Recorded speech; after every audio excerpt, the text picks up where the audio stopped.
Hello, hello, hello, video game enthusiasts, video game developers and publishers, and video game players. I am one of your two hosts, the Purple Sharpie, here at Game Death of Color Expo 2024. I have a very special guest with me today, the founder and CEO of Surgent Studios, Abubakar Salim. How are you doing today? I'm very well, thank you. Thank you again for being here. We're so excited to have you. Now, I have to ask, can you give us a really quick synopsis of the game, your latest project, Tales of Kenzera Zau? Tales of Kenzera Zau is a action-adventure platformer that explores a young shaman named Zau who makes a deal with the god of death, Kalunga, that in exchange for 3 spirits, he will bring his father back to the realm of the living. Very, very interesting story. I actually believe we have a trailer showcasing the game. Let's go ahead and run it.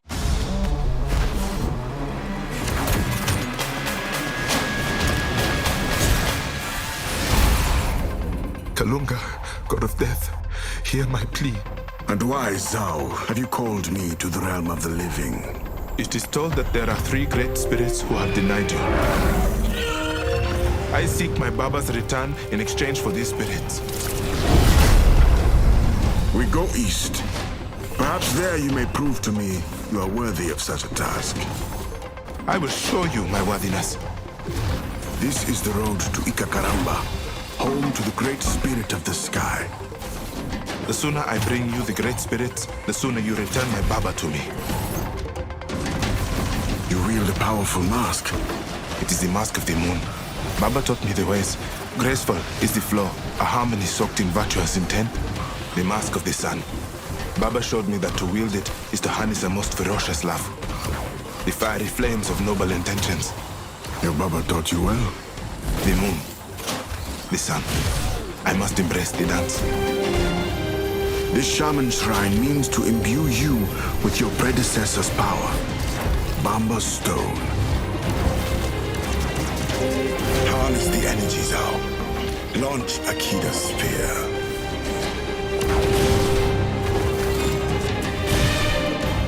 His power in the wrong hands would be disastrous.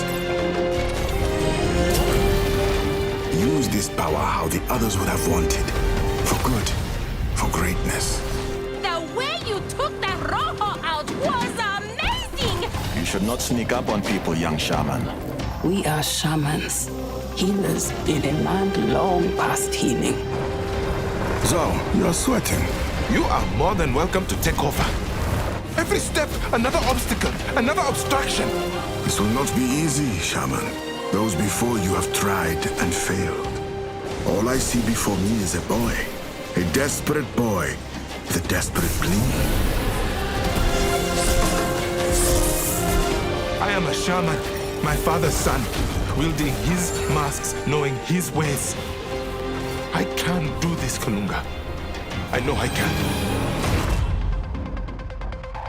Now, Abu, we saw inside of that trailer, there's a multitude of things to talk about. There's crazy colors, there's enriching story and narrative, but I want to start off actually talking a little bit more about your studio. I understand this is not your very first time working inside of video games. You actually happened to voice a character inside of Assassin's Creed Origins back from 2017.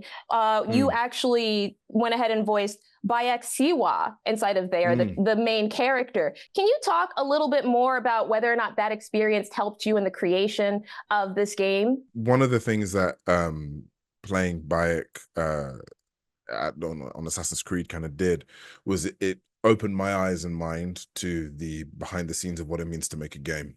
So, you know, talking to the developers and kind of interacting with the developers at Ubisoft was really inspiring, actually, as to why I wanted to do what I was, what I'm doing. And it kind of planted a seed in regards to knowing, like, oh, okay, you can make games, and this is a possibility. It is an art form.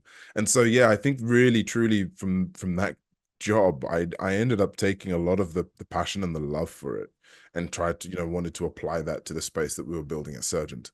On your studio's YouTube channel, you all actually have an interview there where you talk more in depth about how you wanted to bring certain stories to the forefront. And you were inspired by actors like Reese Witherspoon and Jordan Pele to kind of create your own studio so you had the power to create what you wanted to do and tell the stories that you wanted to tell. Do you feel as though Tales of Kenzera was kind of like the embodiment of everything that you've wanted to tell inside of a story form? Absolutely. I mean, it's one of those stories that you know, I think it was brewing in me for a very long time, and just finding the right medium to tell it in, you know, it had taken its time, but it was the right way to do it. And that's the one thing that I, you know, really respect about, you know, be it either, you know, Reese Witherspoon or Jordan, is the fact that like there is such a love and and craftsmanship to the stories that they tell. Then there is a care to it, and it doesn't feel rushed, it doesn't feel forced, it just it just is. And I think like that's what really inspired, you know, the building of the studio to tell these stories that really essentially connect and resonate with as many people as possible, because it's about being human, right? And I think like that's what I wanted to, you know, to create and to build on. Now, let's get a little bit more into the development cycle of the game. What did that actually look like? This game came out, you started the studio actually in 2019. This game came out earlier this year, back in April. That's a bit of time. What did that development process look like on your very first commercial video game project? It's funny, right?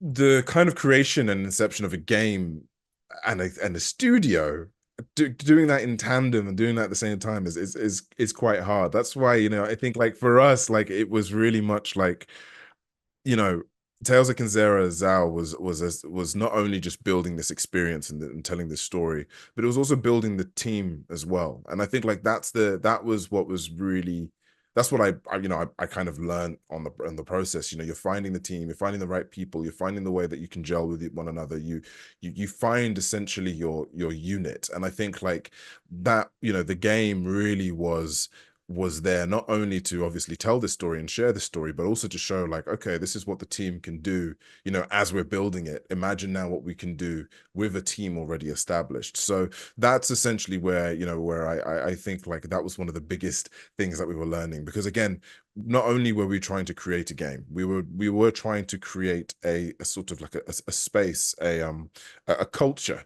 in a way within the studio that can, you know, figuring out, okay, how do we work, how will this all kind of, you know, work with one another. And, you know, I've been very lucky, like the team that we have are incredible and really, really cool. And the partnership that we had with you know, with EA Originals, like they've really helped guide us incredibly in regards to like what it means to build and ship something. Because the one thing that I don't think I was ever prepared for was, you know, shipping a game. Like it's such a feat, man.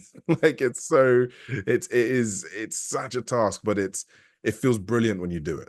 Congratulations again on the success that your game actually received when it hit the mainstream. As a matter of fact, a multitude of individuals, not just a singular demographic, but across all age groups between the ages of 18 and 35, your game resonated with everyone. What did you actually think of the general reception when it hit that public, when you started seeing streamers and gaming personalities play it?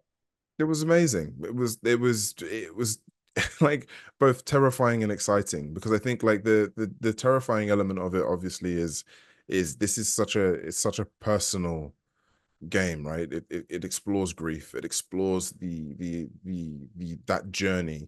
It's vulnerable, right? And I think there is that sense of like, yeah, you're handing this to people to explore, but also really exciting because again, you're handing this experience for people to explore. You've created this thing for people to jump into. You know, I've always found games to be such a powerful like medium in regards to it's the perfect sort of way of getting a player to, or getting an audience member to experience the journey of a character, because they are the character. And I think like that, to see that reflected, I mean, it's nuts. It's really, really cool.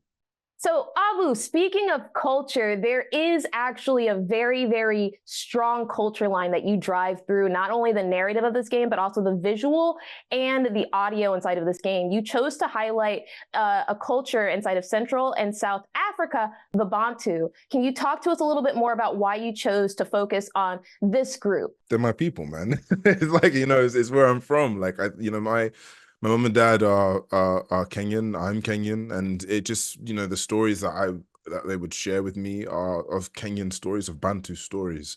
And so it was really important for me to, again, to write what I know, to tell the stories of what I know. And I think like that was something that was really important and honest, of me. I wanted to give an experience that felt honest and share something that was honest. And that's really why I wanted to tell these stories. And again, like, you don't really see much of that in the media of today. And I think, to have the opportunity to be able to do that, to be allowed to be in the driving seat and say that I can, that's exciting.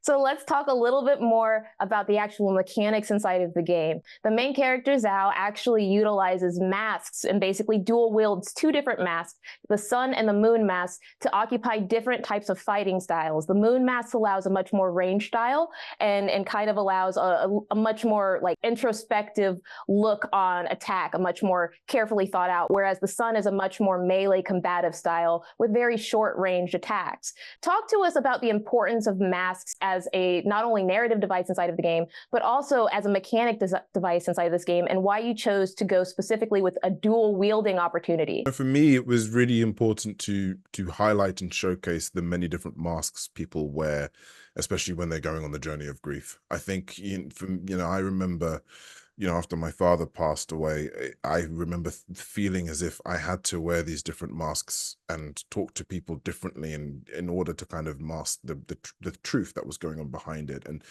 culturally, masks are, they're used as a tool for many things. But one thing that really stuck with me, it was a way of transporting you and getting away from the mortal shell and almost embodying a god. And I think that there is this feeling of wanting to escape the pain of feeling grief, and what a better way of doing it than putting that through these masks. And I think for me, again, it's the reasoning as to why we wanted it to be so quick and so easy to kind of flip masks is because, again, in life we end up doing this, normally I will talk differently to my mother than I will talk to a best friend. And I think, even though I haven't changed, the feelings are within me and still inside me, I still have to wear these different masks. And so I really wanted to replicate that mechanically, because again, I thought it was such an important factor in regards to that journey of grief. Do you feel as though the narrative aspect of the game as well, which kind of has like an overworld story of a young boy who just recently lost his parent, his mother expecting a new child, and him receiving a book from his parent, his now deceased father, going through the story of Zau, do you feel as though there was some importance to that story that you also personally cultivated as well? Do you want to talk about the inspiration for where that overarching story came from? This is the thing, right? I think there is, for me, it was important to show up, the mother, and not necessarily go through her journey, but she has also lost, a husband, a friend, and kind of shed light on that perspective. The idea that she will be bringing a child into this world who, they're a new life to be celebrated.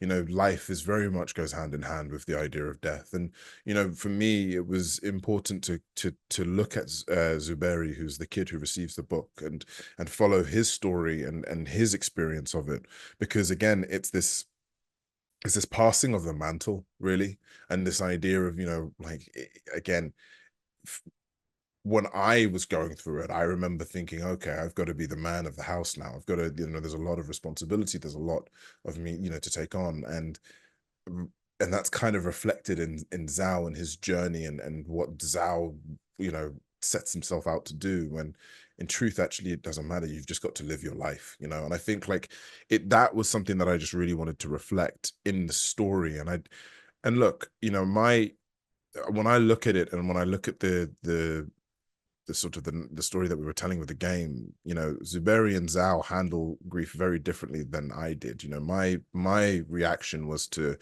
you know, soldier on and continue, you know, kind of pretend nothing had happened and just move on with it. Whereas, you know, Zau and Zuberi, they feel it, they harness it and they use it. And not to say that there is a right or wrong way, but I wanted to show these different shades. I think it was important to show the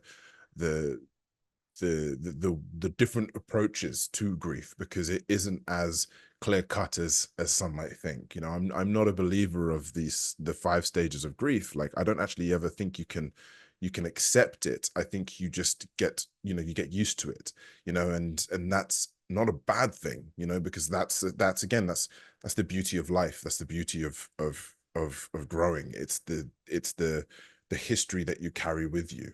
Abu, thank you again for taking time today to speak about Tales of Kenzera Zau. Greatly appreciated the opportunity to speak with you. Thank you. Well, dear viewer, that's going to do it for this game developer interview here at Game Devs of Color Expo 2024. As always, if you'd like to support Surgent Studios, we would highly recommend checking out Tales of Kenzera Zau on literally all platforms. I mean it, it's everywhere, but we highly recommend grabbing it right now on Steam. This was the very last developer interview of this specific expo, but we have a few other events, talks, and just general games this Game Dev of Color Expo 2024. Stay tuned.